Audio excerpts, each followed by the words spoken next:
আড়িয়ালখা নদের তীরে অজপাড়া গায়ে দুর্লভ ও দুষ্প্রাপ্য বইয়ের সংগ্রহশালা গড়ে অর্ধ শতাব্দীর বেশি সময় ধরে জ্ঞানের আলো বিলিয়ে যাচ্ছেন অদম্য ওসিউদ্দিন আহমেদ। আব্বার অনবরত বই পড়া দেখেই মূলত আমার মধ্যে বই পড়ার প্রবণতা জাগে এবং আস্তে আস্তে মানুষকে কী করে বই পড়ানো যায় সেই অর্থে বই সংগ্রহ করা শুরু করি। সেই থেকে শুরু হয় জাগরণী পাঠাগারের সৃষ্টি। ছেলেবেলায় বাবার বই পড়া দেখে বইয়ের প্রতি তৈরি হয় আগ্রহ। টিফিনের 2-1 পয়সা খরচ বাঁচিয়ে জমাতে থাকেন টিনের বক্সে। জমানো টাকায় কিনতেন পছন্দের বই, বইগুলো রাখতেন বক্সে ভরে। প্রায়ই সহপাঠীদের সামনে মেলে ধরতেন সেই বক্স। তার জমানো বই দেখে বন্ধুরা রীতিমতো অবাক হতো। পরে বন্ধুদের নিয়ে গড়ে তোলেন জাগরণী পাঠাগার। এই পাঠাগারটিতে রয়েছে দুর্লভ দুষ্প্রাপ্য 20,000-এরও বেশি বই। আজকে পাঠাগারে 20,000-এর ঊর্ধ্বে বই রয়েছে এবং সেই বইয়ের মাঝে রেয়ার বই, দুষ্প্রাপ্য বই রয়েছে অনেক বই, যে সমস্ত বই বাংলাদেশে বড় বড় পাঠাগারও মিলাটা বা আজকের এই সমাজ এইটাকে গড়ে তুলতে আমাকে অনেক শ্রম দিতে হয়েছে। মানুষের দ্বারে দ্বারে কী করে বই নিয়ে ঘোরা যায়, মানুষকে বইমুখী করা যায়, এই স্বপ্ন সাধনা নিয়ে আমার জীবনের শেষ পর্যন্ত আমি এগিয়ে এসেছি। আমার মনের সবচেয়ে বড় তৃপ্তি যে জীবনের সর্বস্ব বিলিয়ে দিয়ে আমি একটা পাঠাগার গড়ে গেলাম। মানুষ তার জীবনে যদি কিছু করতে চায় সেটার জন্য যা শ্রম দিতে হয় সব ঢেলে দিয়ে আমি আজকে সার্থক পাঠাগার কর্মী হিসাবে আমি পরিচিত, আমার জাগরণী পাঠাগার পরিচিত। ষাটোর্ধ্ব ওসিউদ্দিন নরসিংদীর রায়পুরার সিরাজনগর নয়াচর গ্রামের শিক্ষক মোহাম্মদ ইলিয়াস মাস্টারের ছেলে। হোমিওপ্যাথি ডাক্তার হিসেবে বেশ পরিচিত। সাংবাদিকতার পাশাপাশি লিখেছেন অনেক বইও। সিরাজনগর উম্মুল কুরা ফাজিল মাদ্রাসার একটি অব্যবহৃত কক্ষে পাঠাগারটি দীর্ঘদিন ধরে খুঁড়িয়ে খুঁড়িয়ে চলছে। ধন হলো পত্রিকার cutting file, rare cutting file, যেখানে বিভিন্ন বিষয়ের উপর কাটিংগুলো, পত্রিকা কাটিংগুলো এখানে সাজিয়ে রাখা হয়েছে, স্তরে স্তরে বিষয়ভিত্তিক সাজানো আছে।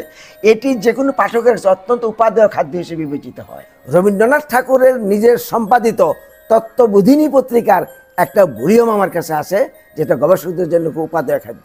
সেই ব্রিটিশ আমলের লেখক মনিরুজ্জামান ইসলামাবাদীর লেখা সম্পাদিত সুলতান পত্রিকার 100 বছর আগের সুলতান পত্রিকার একটা ভলিউম আমার কাছে আছে, সেটিও গবেষকদের জন্য অনেক উপাদেয় খাদ্য হিসেবে। এই ধরনের অনেকগুলো রেয়ার বই, দুষ্প্রাপ্য বই আমার এখানে আছে, যেগুলি হয়তো বাংলাদেশের বড় বড় পাঠাগারেও মেলা কঠিন। পাঠাগারটিতে রয়েছে গল্প, উপন্যাস, কবিতা, ইতিহাস, ঐতিহ্য, ভ্রমণ, রম্যরচনা, বিজ্ঞানসহ নানা বিষয়ের বই। বিষয়ভিত্তিক বিভিন্ন সংগৃহীত পত্রিকার কাটিং 10টি বইয়ের আকারেও সংরক্ষিত আছে। এই পাঠাগারের হাজার হাজার বই আছে, যারা এই বইগুলো কিনে পড়তে পারতো না স্টুডেন্টরা, অনেক দরিদ্র স্টুডেন্ট আছে, এখান থেকে নিয়ে পড়তো।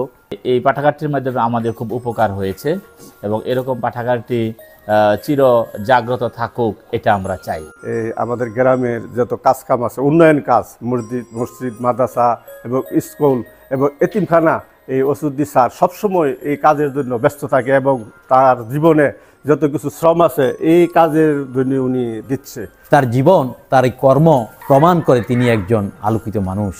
তিনি প্রায় 60 বছর অতিবাহিত হচ্ছে বিভিন্ন খান থেকে হাজার হাজার বই সংগ্রহ করে মানুষের জন্য অকাতরে তিনি দিয়ে যাচ্ছেন বিনা পারিশ্রমিকে। আমাদের মাদ্রাসায় পাঠাগার হওয়ার কারণে আমরা অনেক উপকৃত হয়েছি, আমাদের ছাত্রছাত্রী, শিক্ষক সবাই উপকৃত হয়েছে।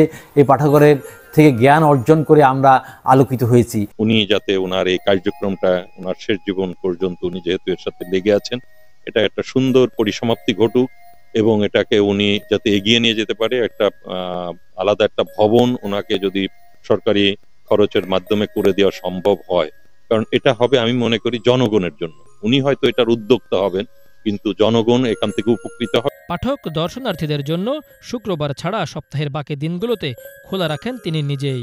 বিভিন্ন সময় পাঠাগারটিতে পরিদর্শনে এসেছেন অনেক জ্ঞানীগুণী।